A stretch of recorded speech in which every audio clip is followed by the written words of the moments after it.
Coucou famille, je vous salue, les familles vertueuses de l'école de mariage de l'ONG Foyer en Paix. Je vous salue dans le nom de notre Seigneur et Sauveur Jésus-Christ. Moi, c'est Madame Meledja de l'école de mariage de l'ONG Foyer en Paix. Et aujourd'hui encore, je viens vous parler de mariage. Et comme nous avons dit, c'est vrai que nous sommes à l'école de mariage, mais nous commençons d'abord par les personnes seules avant d'arriver aux personnes mariées. Et la dernière fois, nous avons parlé des femmes désireuses de se marier. Aujourd'hui, nous parlons des hommes désireux de se marier, ce que nous appelons les aspirants au mariage. Nous avons fait la différence entre les solitaires volontaires et les solitaires involontaires, donc ceux qui cherchent à se marier.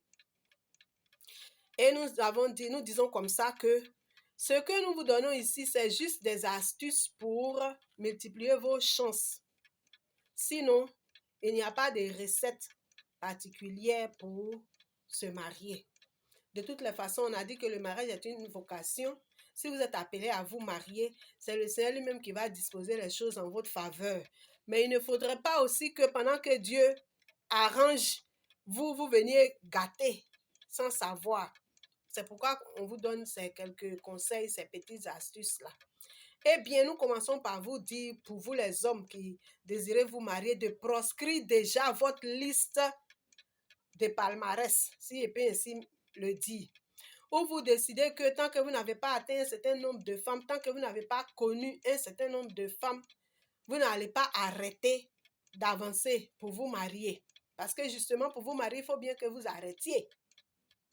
Eh bien, nous vous disons que ça, c'est une méthode qui vous met en retard parce que justement, au moment où votre femme arrive, je ne sais pas s'il faut dire en occupant un rang qui n'est pas la queue de votre palmarès, vous cherchez à la faire passer alors que c'est elle qui vous est destinée. Par exemple, quand vous décidez que tant que vous n'avez pas eu 100 femmes, vous n'allez pas vous marier, que c'est à la 100e femme seulement que vous allez vous arrêter pour vous marier. Quand il arrive que votre femme, celle qui vous est destinée, vous parvient à la, je ne sais pas s'il faut dire, à la 30e position, comme vous êtes dans votre sens, vous êtes trop loin de votre terminus, vous faites tout pour la laisser passer, parce que vous voulez avancer. Ou bien même alors, quand elle réussit à vous arrêter, vous vous arrêtez, mais vous voulez, vous n'êtes pas disposé à rester tranquille avec elle. Vous la dérangez tellement avec vos va-et-vient et vos histoires que finalement, c'est elle-même qui décide de s'en aller. Et tout ça, ça pèse sur vous. Ça vous empêche de vous marier. Donc, arrêtez ça. C'est vrai que vous cherchez, que donc vous avancez au fur et à mesure. Mais s'il faut atteindre forcément un nombre avant de vous arrêter pour vous marier, non. Ça ne peut pas aller. Et d'autre part, nous voulons aussi vous interpeller sur votre manière de dénigrer les femmes. Vous avez trop peu de respect pour les femmes. La plupart des hommes qui n'arrivent pas à se marier sont des hommes qui ont trop peu de respect pour les femmes. On a qu'à se dire la vérité. Parce que quand vous avez une femme, vous la fatiguez tellement, vous la négligez tellement, vous la sous-estimez tellement, parce que vous vous basez sur votre expression, comment vous dites là, une de perdue, 10 de retrouvée. Donc, on s'en fout de celle qui est là. Elle peut s'en aller, 1000 autres même vont venir la remplacer. Moi, je vous dis que quand vous procédez ainsi là, c'est que vous vous foutez le doigt dans l'œil. Vous savez très bien que ça ne marche pas, c'est archi faux. Parce que justement, les femmes que vous cherchez, ce ne sont pas des femmes de passage. Ce sont des femmes qui doivent tenir votre foyer. Hein? Toi qui es homme, qui me suis actuellement, tu cherches une femme, c'est pour fonder un foyer. Ce n'est pas une femme pour passer un week-end ou bien une femme pour, je ne sais pas, pour passer 2 semaines, 1 mois, 3 mois, 1 an, 2 ans, non. Vous cherchez une femme pour la vie. Donc, si c'est ce genre de femmes-là, ce sont des femmes rares. Moi, je ne sais pas où vous avez fait vos statistiques qui sont, je ne sais pas s'il faut dire, qui sont toujours à jour. Vous ne faites pas de mise à jour de vos données.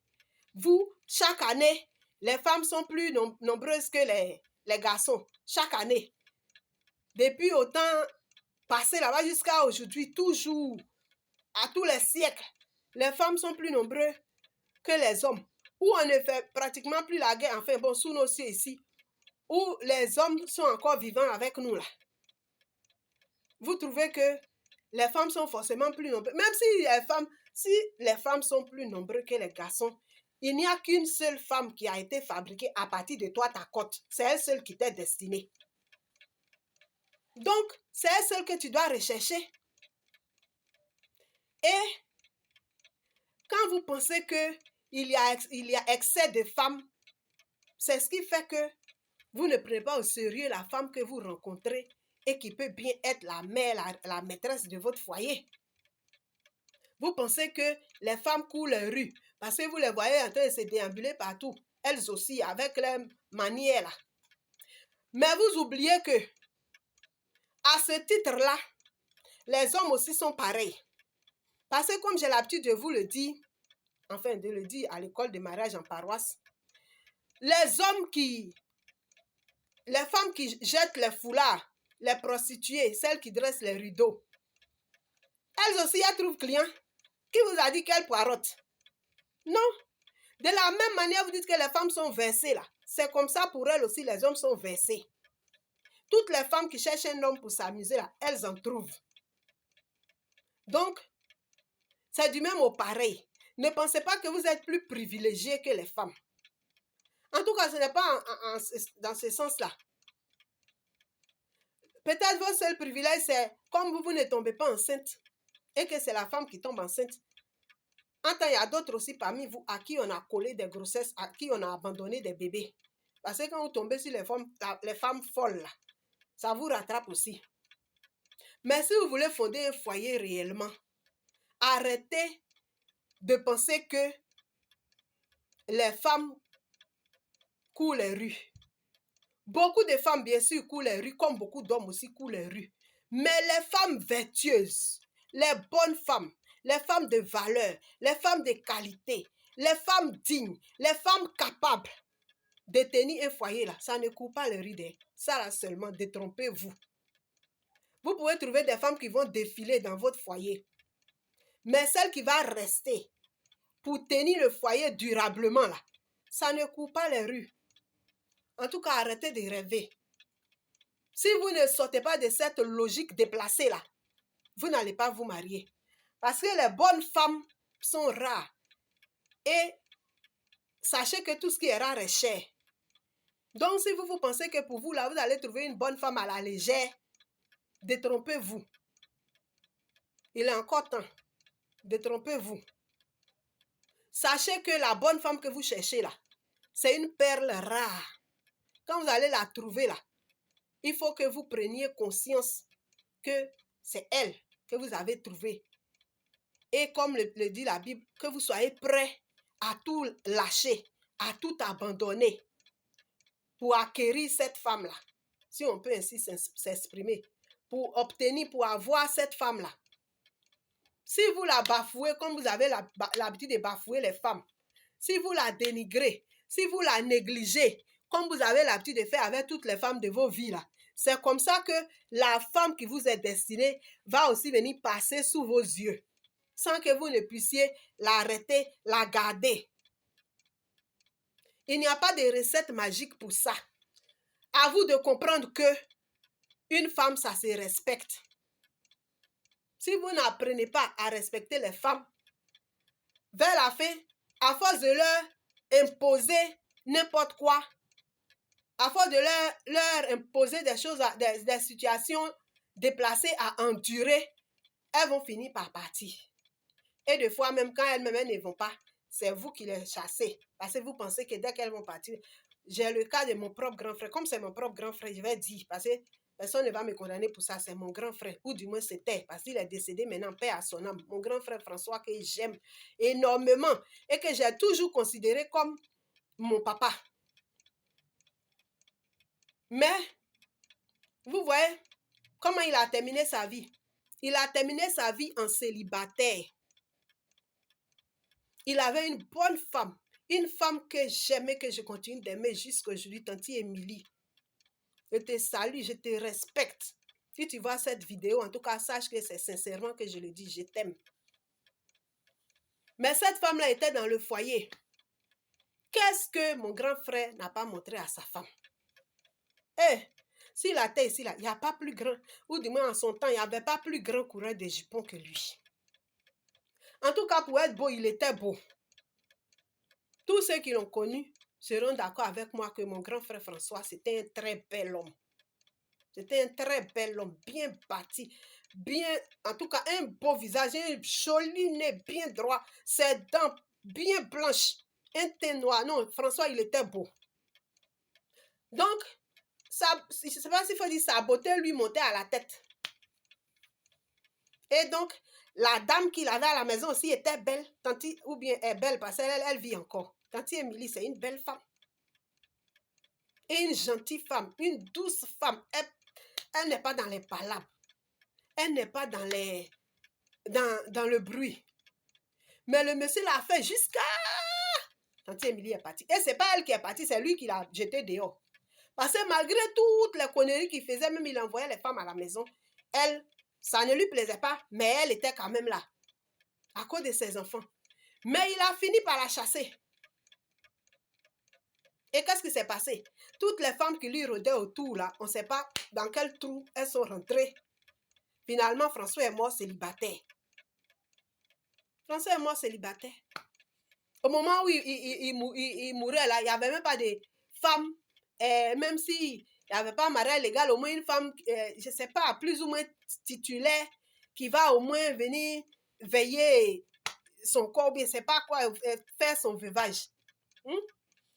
Du coup, vous voyez que celle qui était là, dans sa simplicité et sa beauté, et sa, je ne sais pas s'il faut dire sa douceur, mon grand frère n'a pas pu apprécier tout ça. Parce qu'il s'est laissé distraire par les petites filles qui lui couraient autour. Et le même cas là, j'ai ma grande soeur aussi qui a vécu la même chose parce qu'elle est là. Mais pour elle là même, on ne comprend rien à rien parce que son mari et elle ne se sont presque jamais disputés. Mais bon, c'est pas différent pour François aussi parce que François et Émilie aussi ne se disputaient pas.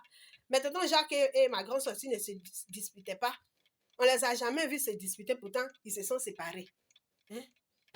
Parce que lui aussi, justement, il était très beau. Nous-mêmes qui étions ses belles-sœurs, là, on savait que notre beau-frère a sûrement aussi ses beautés, là, beauté des garçons, là, il a ça. Mais ma grande-sœur n'est pas vilaine du tout. Ma grande-sœur, c'est la plus belle fille de papa et maman. Notre aînée, elle est trop jolie. Tante Catherine est trop jolie pour que garçon fasse malin sur elle.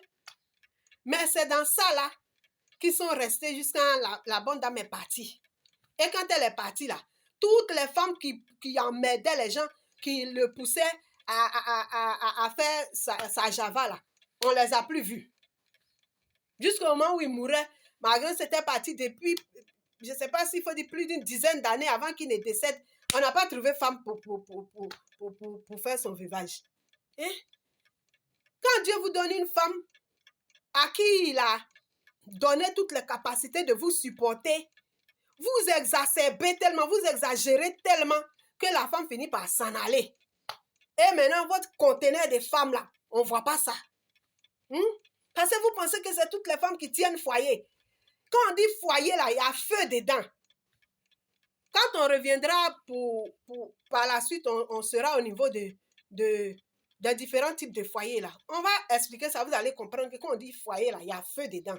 Ce feu là, si tu n'es pas femme, bien arrêtée sur tes bases, tu ne peux pas. Ça va te chauffer, tu vas fuir.